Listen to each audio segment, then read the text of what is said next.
तो चलिए आज की वीडियो बेहद खास होने वाली है, क्योंकि इस वीडियो में मैं आपको पोषण ट्रैकर के FRS प्रोसेस की पूरी जानकारी दूंगी।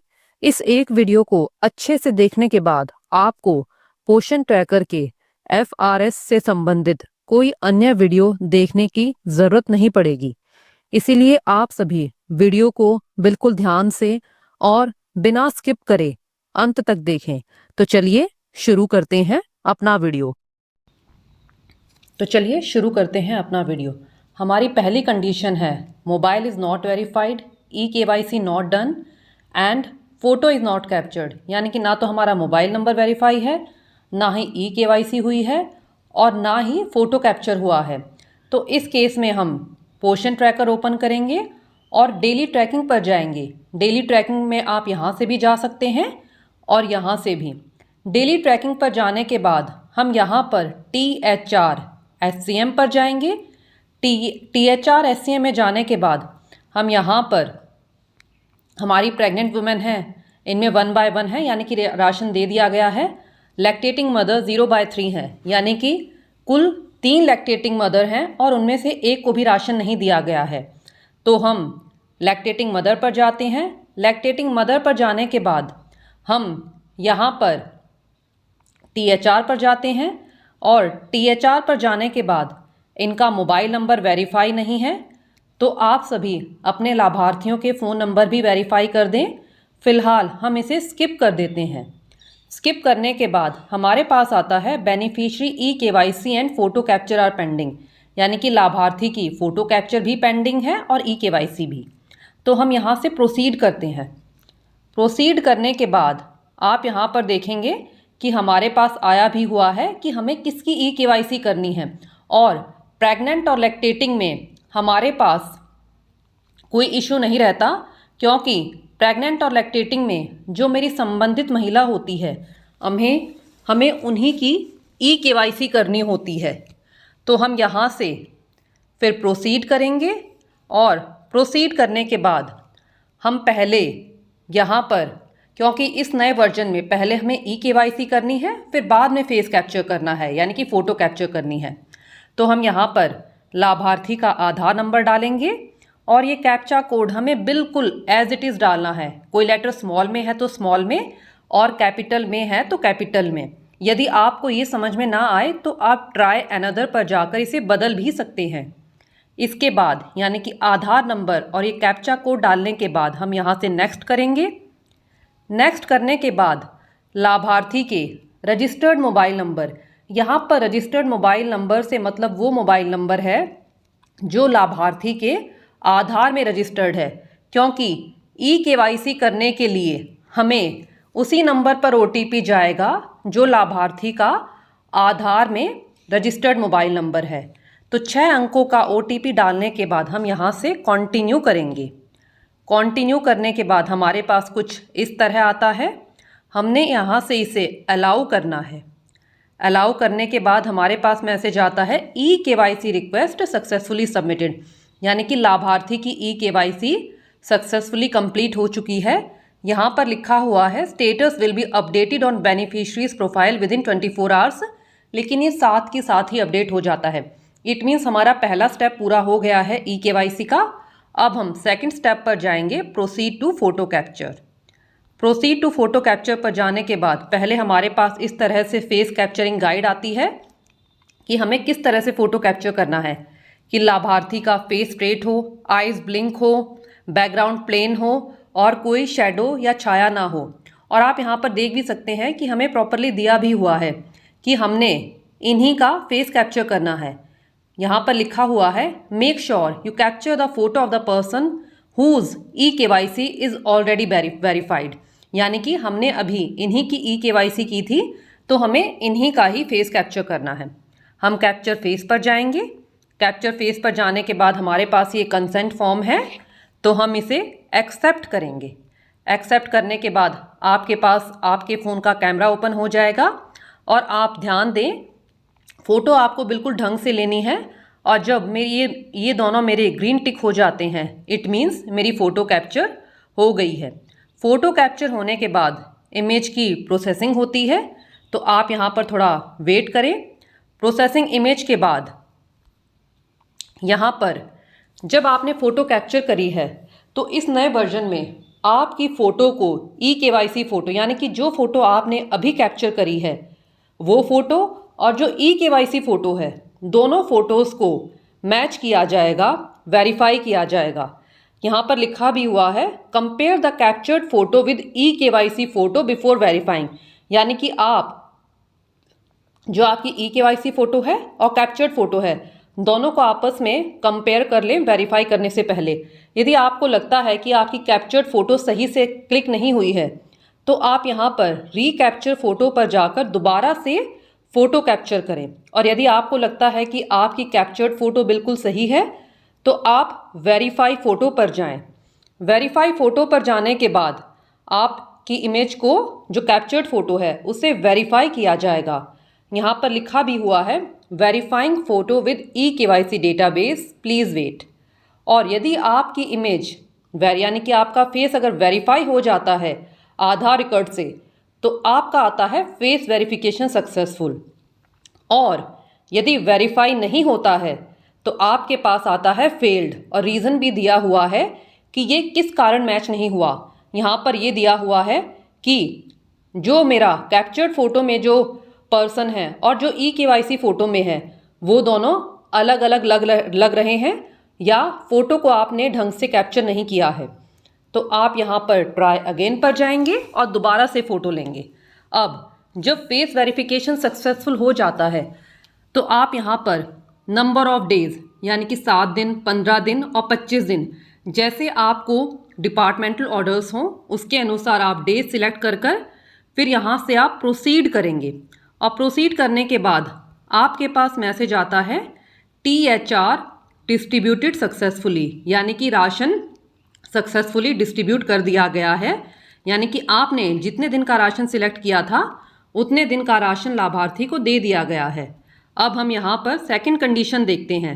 हमारी सेकंड कंडीशन है mobile is verified, eKYC not done and photo is not captured.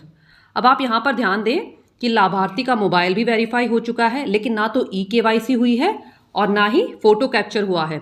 तो हम वही यहाँ पर THR पर जाएंगे। THR पर जाने के बाद आप यहाँ पर ध्यान दें, मेरे पास वो मैसेज नहीं आ रहा कि please verify the mobile number of the beneficiary, क्योंकि इनका हमने मोबाइल नंबर वेरीफाई कर दिया है। इनकी सिर्फ eKYC और फ़ोटो कैप्चर पेंडिंग है। तो हम यहाँ पर प्रोसीड पर जाएंगे। अब प्रोसीड पर जाने के बाद आपके पास यहाँ पर प्रॉपरली दिया भी हुआ है कि आपने किसका eKYC करनी है और फ़ोटो कैप्चर करना है। तो आप यहाँ से फिर प्रोसीड करेंगे और प्रोसीड करने के बाद आपका यहाँ पर लाभार्थी का आधार नंबर डालेंगे। यहाँ पर लाभार्थी का आधार नंबर डालेंगे। आधार नंबर डालने के बाद आप ये कैप्चा कोड डालेंगे और फिर आप नेक्स्ट करेंगे। नेक्स्ट करने के बाद लाभार्थी के रजिस्टर्ड मोबाइल नंबर पर OTP जाएगा। आप वो 6 अंकों का OTP डालेंगे, फिर आप कंटिन्यू करेंगे। कंटिन्यू करने के बाद आप यहाँ से इसे अलाउ करेंगे। अलाउ करने के बाद आपके पास मैसेज आता है eKYC रिक्वेस्ट सक्सेसफुली सबमिटेड, यानी कि लाभार्थी की eKYC हो चुकी है। अब हमें लाभार्थी का फेस कैप्चर करना है, यानी कि proceed to photo capture. Proceed to photo capture पर जाने के बाद आपके पास वही मैसेज आता है कि आपने इन्हीं की फ़ोटो कैप्चर करनी है जिस पर्सन की हमने अभी eKYC करी थी। तो आप यहाँ पर देख सकते हैं make sure you capture the photo of the person whose eKYC is already verified. तो आपको यहाँ पर इन्हीं का फेस कैप्चर करना है। तो आप यहाँ से कैप्चर फ़ोटो पर जाएंगे। कैप्चर फ़ोटो पर जाने के बाद आप ये कंसेंट फॉर्म है इसे एक्सेप्ट करेंगे। एक्सेप्ट करने के बाद आपके फ़ोन का कैमरा ओपन हो जाएगा और आप लाभार्थी की फ़ोटो क्लिक करेंगे। फ़ोटो क्लिक करने के बाद प्रोसेसिंग इमेज आएगा। प्रोसेसिंग इमेज के बाद आप यहाँ पर देखेंगे कि आपकी फ़ोटो को वेरीफाई किया जाएगा, यानी कि जो eKYC फ़ोटो है और जो कैप्चर्ड फ़ोटो है दोनों को आपस में मैच किया जाएगा। यदि आपको फ़ोटो दोबारा से लेनी है तो आप प्री कैप्चर फ़ोटो पर जाकर दोबारा से फ़ोटो भी ले सकते हैं।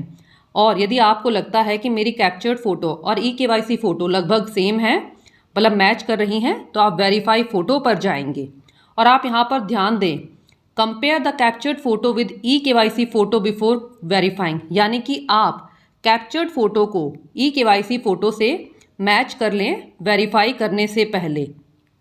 तो आप यहाँ पर फिर verifying photo with eKYC database, यानी कि इमेज को जो आपकी कैप्चर्ड फ़ोटो है उसे eKYC डेटाबेस से मैच किया जाएगा। और यदि हमारी इमेज मैच कर जाती है तो हमारे पास वही मैसेज आता है फेस वेरिफिकेशन सक्सेसफुल। और यदि इमेज मैच नहीं होती है तो हमारे पास मैसेज आता है फेल्ड का। इस केस में आप ट्राई अगेन कर लाभार्थी की फ़ोटो को दोबारा से कैप्चर करेंगे। और जब हमारा फेस वेरिफिकेशन सक्सेसफुल आ गया, यहाँ से आप इसे डन करेंगे। डन करने के बाद आपने लाभार्थी को जितने दिन का राशन देना चाहते हैं उतने दिन सिलेक्ट करेंगे। नंबर ऑफ डेज सिलेक्ट करने के बाद आप यहाँ से प्रोसीड करेंगे और प्रोसीड करने के बाद आप यहाँ पर देखेंगे कि इनका मोबाइल भी वेरीफाइड था, इसीलिए हमारे पास मोबाइल ऑथेंटिकेशन आ रहा है। यदि इनका मोबाइल वेरीफाई नहीं होता तो हमारे पास ये नहीं आता। मोबाइल ऑथेंटिकेशन पर जाने के बाद आप यहाँ से इसे स्किप भी कर सकते हैं। तो हम इसे यहाँ से रिक्वेस्ट OTP करेंगे। रिक्वेस्ट OTP पर जाने के बाद लाभार्थी के पास जो नंबर उनका प्रोफाइल में था, यानी कि जो नंबर हमने उनका प्रोफाइल क्रिएट करते टाइम सेव किया था, हमने वही नंबर वेरीफाई करना है। तो उस नंबर पर OTP गया है, हम 4 अंकों का OTP डालेंगे। OTP डालने के बाद उसे वेरीफाई करेंगे और वेरीफाई करने के बाद आप देखेंगे कि लाभार्थी को जितने दिन हमने सिलेक्ट किए थे उतने दिन का राशन दिया जा चुका है। हमारी फिर थर्ड कंडीशन है कि mobile is verified, eKYC not done and photo is already captured, यानी कि इस केस में लाभार्थी का मोबाइल भी वेरीफाई है, eKYC नहीं हुई और फोटो कैप्चर है। कहने का मतलब ये है कि यहाँ पर लाभार्थी का मोबाइल नंबर भी वेरीफाइड है और फोटो भी कैप्चर्ड है, लेकिन eKYC नहीं हुई। तो इस केस में हम वही THR पर जाएंगे। THR पर जाने के बाद हमारे पास यहाँ पर दिख जाता है बेनिफिशियरी eKYC पेंडिंग। तो हम यहाँ पर फिर प्रोसीड पर जाएंगे और प्रोसीड पर जाने के बाद हम यहाँ पर हमारे पास प्रॉपरली दिया हुआ है कि हमें किस पर्सन की eKYC करनी है और हमें इन्हीं की eKYC करनी है, क्योंकि यदि हम किसी और का करेंगे तो हमारे पास आधार मिसमैच आएगा। तो हम यहाँ से फिर इसे प्रोसीड करेंगे। प्रोसीड करने के बाद आपके पास वही यहाँ पर आप आधार नंबर डालेंगे, ये कैप्चा कोड डालेंगे और फिर आप यहाँ से नेक्स्ट करेंगे। नेक्स्ट करने के बाद लाभार्थी के रजिस्टर्ड मोबाइल नंबर पर OTP जाएगा। 6 अंकों का OTP डालने के बाद आप यहाँ से कंटिन्यू करेंगे और कंटिन्यू करने के बाद आप यहाँ से इसे अलाउ करेंगे। अलाउ करने के बाद आपके पास मैसेज आता है eKYC रिक्वेस्ट सक्सेसफुली सबमिटेड, यानी कि लाभार्थी की eKYC हो चुकी है। अब हम यहाँ से प्रोसीड करेंगे और प्रोसीड करने के बाद आप देखेंगे कि इस नए वर्जन में हमारी फ़ोटो को बारी बारी वेरीफाई किया जा रहा है, ताकि हमें जो फेस मिसमैच की समस्या आती है और आधार मिसमैच की समस्या आती है वो ना आए। तो आप यहाँ पर देखेंगे कि हमारी फ़ोटो को अब कंपेयर किया जा रहा है, यानी कि जो मेरी eKYC फ़ोटो है और कैप्चर्ड फ़ोटो है उन दोनों को आपस में कंपेयर किया जा रहा है कि ये फ़ोटो सेम है या अलग अलग पर्सन की हैं। यदि आप फ़ोटो दोबारा से लेना चाहते हैं तो आप प्री कैप्चर फ़ोटो करेंगे, और यदि आपको लगता है कि मेरी कैप्चर्ड फ़ोटो eKYC फ़ोटो से मैच कर रही है तो आप वेरीफाई फ़ोटो करेंगे। वेरीफाई फ़ोटो पर जाने के बाद आप देखते हैं कि यहाँ पर आता है verifying photo with eKYC database, यानी कि आधार डेटाबेस से फ़ोटो को मैच किया जा रहा है। फिर आप देखेंगे यदि मेरी फ़ोटो मैच कर जाती है तो हमारे पास मैसेज आता है फेस वेरिफिकेशन सक्सेसफुल, यानी कि हमारा जो फेस है लाभार्थी का वो आधार रिकॉर्ड से मैच कर गया है। तो हम यहाँ से फिर डन करेंगे और डन करने के बाद आपने जितने दिन सिलेक्ट करे हैं उतने दिन का राशन लाभार्थी को दे दिया जाएगा। तो आप नंबर ऑफ डेज सिलेक्ट करेंगे और फिर यहाँ से प्रोसीड कर देंगे। लेकिन यदि लाभार्थी का फ़ोटो वेरीफाई नहीं होता है तो आप यहाँ से ट्राई अगेन करेंगे। तो हम यहाँ पर देखते हैं कि हमारे लाभार्थी का फेस वेरीफाई हो चुका है। तो हम यहाँ पर नंबर ऑफ डेज सिलेक्ट करेंगे। नंबर ऑफ डेज सिलेक्ट करने के बाद हम यहाँ से फिर प्रोसीड करेंगे और प्रोसीड करने के बाद इनका मोबाइल नंबर भी वेरीफाइड था, तो इसीलिए हम इनको राशन मोबाइल ऑथेंटिकेशन के थ्रू ही देंगे। तो यहाँ से हम रिक्वेस्ट OTP करेंगे। रिक्वेस्ट OTP करने के बाद लाभार्थी के पास 4 अंकों का OTP जाएगा, वो OTP डालेंगे और फिर हम वेरीफाई करेंगे। वेरीफाई करने के बाद आप देखेंगे कि लाभार्थी को राशन दे दिया गया है। अब हमारी कंडीशन 4 है कि mobile is verified, eKYC is done and photo is not captured. तो आपको जो ये सारी कंडीशन बताई जा रही हैं, आप इन कंडीशंस को बिल्कुल ध्यान से समझें, क्योंकि हमारी जब हम FRS करते हैं तो यही सारी कंडीशंस होती हैं। तो इसके लिए भी हम यहाँ पर THR पर जाएंगे। THR पर जाने के बाद आप देखते हैं कि लाभार्थी की फ़ोटो कैप्चर नहीं हुई है, तो हम यहाँ पर फिर प्रोसीड पर जाएंगे। प्रोसीड पर जाने के बाद ये कंसेंट फॉर्म है, हम इसे एक्सेप्ट करेंगे। एक्सेप्ट करने के बाद हमारी, क्योंकि इनकी पहले eKYC हो चुकी है, तो मेरे पास यहाँ पर लिखा भी हुआ है make sure you capture the photo of the person whose eKYC is already verified. यानी कि हमने जिन पर्सन की eKYC हो चुकी है उन्हीं की फ़ोटो कैप्चर करनी है। तो हम यहाँ से फिर कैप्चर फेस पर जाएंगे और कैप्चर फेस पर जाने के बाद आपके फ़ोन का कैमरा ओपन हो जाएगा। इमेज को ढंग से क्लिक करने के बाद, यानी कि जब दोनों मेरे ये ग्रीन टिक हो जाएंगे, इसके बाद प्रोसेसिंग इमेज होगी और यदि मेरी, यानी कि दोनों फ़ोटोज़ को, मेरी eKYC फ़ोटो और कैप्चर्ड फ़ोटो दोनों को मेरी को कंपेयर किया जाएगा। यानी कि जो मैंने फ़ोटो अभी कैप्चर करी है उसे eKYC फ़ोटो से कंपेयर किया जाएगा, वेरीफाई किया जाएगा। यदि आप फ़ोटो दोबारा से लेना चाहते हैं तो रिकैप्चर फ़ोटो करें, अन्यथा आप वेरीफाई फ़ोटो करें। और वेरीफाई फ़ोटो पर जाने के बाद आप यहाँ पर देखते हैं आता है verifying photo with eKYC database. यहाँ से आप देखेंगे यदि मेरा फेस वेरिफिकेशन सक्सेसफुल हो जाता है तो हम यहाँ से फिर डन करेंगे और डन करने के बाद आप यहाँ से लाभार्थी को जितने दिन का राशन देना चाहते हैं उतने दिन सिलेक्ट करेंगे और फिर आप प्रोसीड करेंगे। प्रोसीड करने के बाद यहाँ पर इनका मोबाइल वेरीफाई है तो हम मोबाइल ऑथेंटिकेशन पर जाएंगे और यहाँ पर रिक्वेस्ट OTP करेंगे। रिक्वेस्ट OTP करने के बाद लाभार्थी से 4 अंकों का OTP लेने के बाद हम इसे वेरीफाई करेंगे और वेरीफाई करने के बाद आप देखेंगे कि लाभार्थी को हमने जितने दिन सिलेक्ट किए थे उतने दिन का राशन दे दिया चुका है। हमारी 5th कंडीशन है mobile is verified, eKYC is done and photo is already captured. यानी कि लाभार्थी की eKYC भी हो चुकी है, मोबाइल भी वेरीफाइड है और फोटो भी कैप्चर्ड हो चुका है। तो हम यहाँ THR पर जाएंगे। THR पर जाने के बाद हम यहाँ पर नंबर ऑफ डेज सिलेक्ट करेंगे और इन सभी केसेस में जहाँ पर लाभार्थी की eKYC भी हो चुकी है और फोटो कैप्चर भी हो चुका है, हमें लाभार्थी को राशन फेस ऑथेंटिकेशन से ही देना है। तो हमने नंबर ऑफ डेज सिलेक्ट कर लिए और फिर फेस ऑथेंटिकेशन पर जाएंगे। फेस ऑथेंटिकेशन पर जाने के बाद हम प्रोसीड करेंगे और प्रोसीड पर जाने के बाद हमारे फ़ोन का कैमरा ओपन हो जाता है और हमने उन्हीं की फ़ोटो कैप्चर करनी है जिनकी इमेज वेरीफाइड है। तो फ़ोटो कैप्चर होने के बाद हमारी इमेज को वेरीफाई किया जाता है और यदि हमारी इमेज वेरीफाई हो जाती है तो हमारे पास मैसेज आता है फेस ऑथेंटिकेटेड, यानी कि लाभार्थी की फ़ोटो मैच हो गई है। इसके बाद हम मोबाइल ऑथेंटिकेशन पर जाते हैं। यहाँ से हम इसे रिक्वेस्ट OTP करेंगे। रिक्वेस्ट OTP करने के बाद लाभार्थी के पास OTP जाता है, हम 4 अंकों का OTP डालकर उसे वेरीफाई करेंगे और आप देखेंगे कि यहाँ पर लाभार्थी को जितने दिन हमने सिलेक्ट किए थे उतने दिन का राशन दिया जा चुका है।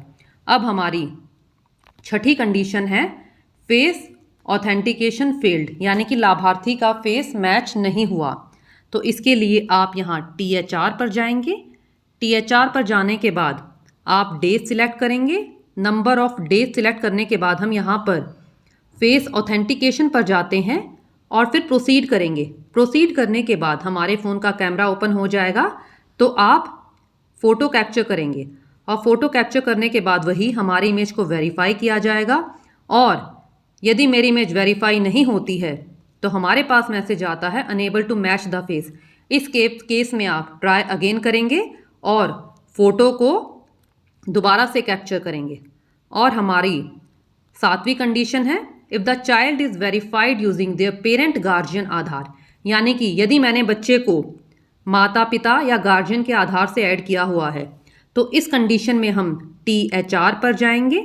THR पर जाने के बाद हम देखते हैं कि यहाँ पर लिखा हुआ है beneficiary's parent guardian EKYC and photo capture are pending. तो हम प्रोसीड पर जाएंगे और प्रोसीड पर जाने के बाद हम यहाँ पर देख भी सकते हैं कि हमने इन बच्चे को किसके आधार से ऐड किया हुआ है, तो उनका नाम और आधार के लास्ट के 4 डिजिट आ जाते हैं। तो हमें इन्हीं की EKYC करनी है और इन्हीं का फेस कैप्चर करना है। यदि हम इनके अलावा किसी और का करेंगे तो हमारे पास आधार मिसमैच की समस्या आएगी। तो हम फिर प्रोसीड पर जाएंगे और प्रोसीड पर जाने के बाद हमने वही यहाँ पर आधार नंबर डालना है, ये कैप्चा कोड डालना है। हम फिर नेक्स्ट पर जाएंगे। नेक्स्ट पर जाने के बाद लाभार्थी के रजिस्टर्ड मोबाइल नंबर पर OTP जाएगा। 6 अंकों का OTP डालने के बाद हम इसे कंटिन्यू करेंगे। कंटिन्यू करने के बाद हम यहाँ से इसे अलाउ करेंगे। अलाउ करने के बाद हम देखते हैं कि हमारी EKYC रिक्वेस्ट सक्सेसफुली सबमिट हो गई है। फिर हम यहाँ से फ़ोटो कैप्चर पर जाएंगे। फ़ोटो कैप्चर पर जाने के बाद आपके पास यहाँ पर प्रॉपरली दिया भी हुआ है कि हमने अभी इनकी EKYC करी थी, हमने उन्हीं की फ़ोटो कैप्चर करनी है। तो हम कैप्चर फ़ोटो पर जाएंगे, यहाँ से इसे एक्सेप्ट करेंगे और फ़ोटो कैप्चर करेंगे। फ़ोटो कैप्चर होने के बाद हमारी इमेज प्रोसेस होगी और प्रोसेस होने के बाद हमारी फ़ोटो को वेरीफाई किया जाएगा। फ़ोटो पर जाने के बाद आप देखेंगे कि इमेज को वेरीफाई किया जाता है, verifying photo with EKYC database. यदि मेरी इमेज यानी कि फेस वेरीफाई हो जाता है तो हमारे पास मैसेज आता है फेस वेरिफिकेशन सक्सेसफुल। हम यहाँ से डन करेंगे, फिर यहाँ पर नंबर ऑफ डेज सिलेक्ट करेंगे और फिर प्रोसीड करेंगे। प्रोसीड करने के बाद यहाँ पर मोबाइल ऑथेंटिकेशन रिक्वेस्ट OTP करेंगे। OTP डालने के बाद हम यहाँ से इसे वेरीफाई करेंगे और हमने जितने दिन सिलेक्ट किए थे उतने दिन का राशन लाभार्थी को दे दिया गया है। अब हमारी एक लास्ट कंडीशन है, if the child is verified using self Aadhaar, यदि मैंने बच्चे को खुद के आधार से ऐड किया हुआ है, वेरीफाई किया है, तो उस केस में आप यहाँ THR पर जाएंगे। THR पर जाने के बाद हमारे पास आता है beneficiary's parent guardian EKYC and photo capture are pending. तो हम यहाँ से फिर इसे प्रोसीड करेंगे और फिर यहाँ पर इसे फिर प्रोसीड करेंगे। और आप ध्यान दें, यदि मैंने बच्चे को खुद के आधार से वेरीफाई किया होता है तो हमारे पास 3 ऑप्शन होते हैं, मदर, फादर, गार्जियन। हम इनमें से किसी एक को सिलेक्ट करके सारा प्रोसेस कर सकते हैं। यदि हमने माता को सिलेक्ट किया है तो हमने माता का ही आधार नंबर डालना है और EKYC और फ़ोटो कैप्चर करनी है। फादर का लिया है तो फादर का ही आधार नंबर डालना है, उन्हीं की फिर EKYC होगी और फ़ोटो कैप्चर होगा। ऐसे यदि हमने गार्जियन, दादा दादी, नाना नानी या अन्य किसी गार्जियन का आधार नंबर डाला है तो हमने उन्हीं की EKYC करनी है और फ़ोटो कैप्चर करना है। तो फिलहाल हम यहाँ पर माता को सिलेक्ट कर लेते हैं। तो हमने माता का ही आधार नंबर डाला और साथ में हमारे पास ये आ भी जाता है कि बच्चे से क्या संबंध है और उनके आधार के लास्ट के 4 डिजिट। तो हम यहाँ से फिर कन्फर्म एंड प्रोसीड करेंगे। यदि हम यहाँ से चाहे तो एडिट भी कर सकते हैं। एडिट में जाने के बाद आप वहाँ से चेंज कर सकते हैं, मदर को चेंज करके फादर कर सकते हैं या अन्य कोई। तो हम कन्फर्म एंड प्रोसीड करेंगे। कन्फर्म एंड प्रोसीड के बाद यहाँ पर आधार डालेंगे, ये कैप्चा कोड डालेंगे, फिर नेक्स्ट करेंगे। नेक्स्ट करने के बाद लाभार्थी के रजिस्टर्ड मोबाइल नंबर पर OTP जाएगा। OTP डालने के बाद हम कंटिन्यू करेंगे। कंटिन्यू करने के बाद हम यहाँ से इसे अलाउ करेंगे और अलाउ करने के बाद हम देखते हैं कि EKYC रिक्वेस्ट सक्सेसफुली सबमिटेड, यानी कि EKYC पूर्ण हो चुकी है। हम प्रोसीड टू फिर फ़ोटो कैप्चर पर जाएंगे। तो हमारे पास यहाँ पर हमने जिनकी EKYC करी थी उनका फ़ोटो भी आ गया है। तो हमें इन्हीं का फ़ोटो कैप्चर करना है। तो हम कैप्चर फ़ोटो पर जाएंगे। कैप्चर फ़ोटो पर जाने के बाद आप यहाँ ये कंसेंट फॉर्म है, इसे एक्सेप्ट करेंगे। एक्सेप्ट करने के बाद आपके फ़ोन का कैमरा ओपन हो जाएगा। तो आप फ़ोटो को बिल्कुल ढंग से क्लिक करें और फिर इमेज को प्रोसेस किया जाएगा और फिर आपकी फ़ोटो को वेरीफाई किया जाएगा, यानी कि eKYC फ़ोटो और कैप्चर्ड फ़ोटो। यदि फिर वेरीफाई फ़ोटो करेंगे, वेरीफाई फ़ोटो के बाद हमारे पास आता है verifying photo with eKYC database. यदि मेरी फ़ोटो मैच कर जाती है तो हमारे पास आता है फेस वेरिफिकेशन सक्सेसफुल। फिर इसके बाद आप लाभार्थी को यहाँ से दिन सिलेक्ट करेंगे। दिन सिलेक्ट करने के बाद आप यहाँ से फिर प्रोसीड करेंगे और लाभार्थी को आप फिर जितने दिन सिलेक्ट करें हैं उतने दिन का राशन दे सकते हैं। तो इस वीडियो में आपने जाना कि पोषण ट्रैकर पर FRS करते समय हमारे पास कौन कौन सी कंडीशंस आती हैं और उन कंडीशंस के अनुसार हमें किस तरह से कार्य करना है। तो मैं उम्मीद करती हूँ कि वीडियो आपको यूजफुल लगी होगी। यदि आपके कोई डाउट्स हों तो आप कमेंट्स में पूछ सकते हैं।